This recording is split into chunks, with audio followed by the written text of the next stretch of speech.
मंगल प्रदोष व्रत कथा। सूत जी बोले, अब मैं मंगल त्रयोदशी प्रदोष व्रत का विधि विधान कहता हूँ। मंगलवार का दिन व्याधियों का नाशक है। इस व्रत में एक समय व्रती को गेहूँ और गुड़ का भोजन करना चाहिए। देव प्रतिमा पर लाल रंग का फूल चढ़ाना और स्वयं लाल वस्त्र धारण करना चाहिए। इस व्रत के करने से मनुष्य सभी पापों व रोगों से मुक्त हो जाता है। इसमें किसी प्रकार का संशय नहीं है। अब मैं आपको उस बुढ़िया की कथा सुनाता हूँ जिसने यह व्रत किया, वो मोक्ष को प्राप्त हो गई। अत्यंत प्राचीन काल की घटना है। एक नगर में एक बुढ़िया रहती थी। उसके मंगलिया नाम का एक पुत्र था। वृद्धा को हनुमान जी पर बड़ी श्रद्धा थी। वह प्रत्येक मंगलवार को हनुमान जी का व्रत रखकर यथाविधि उनका भोग लगाती थी। इसके अलावा मंगलवार को न तो घर लिपती थी और न ही मिट्टी खोदती थी। इसी प्रकार से व्रत रखते हुए जब उसे काफ़ी दिन बीत गए तो हनुमान जी ने सोचा कि चलो आज इस वृद्धा की श्रद्धा की परीक्षा करें। वे साधु का वेश बनाकर उसके द्वार पर जा पहुँचे और पुकारा, हे कोई हनुमान का भक्त जो हमारी इच्छा पूरी करे।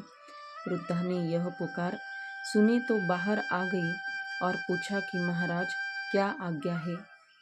साधु वेशधारी हनुमान जी बोले कि मैं बहुत भूखा हूँ, भोजन करूँगा, तू थोड़ी सी जमीन लीप दे।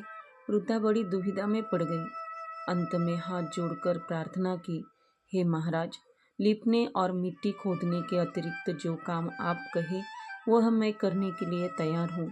साधु ने 3 बार परीक्षा कराने के बाद कहा, तू अपने बेटे को बुला, मैं उसे औंधा लिटाकर उसकी पीठ पर आग जलाकर भोजन बनाऊंगा। वृद्धा ने सुना तो पैरों तले की धरती खिसक गई, मगर वह वचन हार चुकी थी। उसने मंगलिया को पुकार कर साधु महाराज के हवाले कर दिया, मगर साधु ऐसे मानने वाले न थे। उन्होंने वृद्धा के हाथों से ही मंगलिया को औंधा लिटाकर उसकी पीठ पर आग जलवाई। आग जलाकर दुखी मन से वृद्धा अपने घर के अंदर जा घुसी।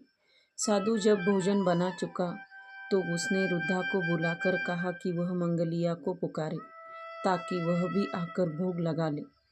वृद्धा आंखों में आंसू भरकर कहने लगी कि अब उसका नाम लेकर मेरे हृदय को और न दुखाओ। लेकिन साधु महाराज न माने तो वृद्धा को भोजन के लिए मंगलिया को पुकारना पड़ा। पुकारने की देरी थी कि मंगलिया बाहर से हंसता हुआ घर में दौड़ा आया।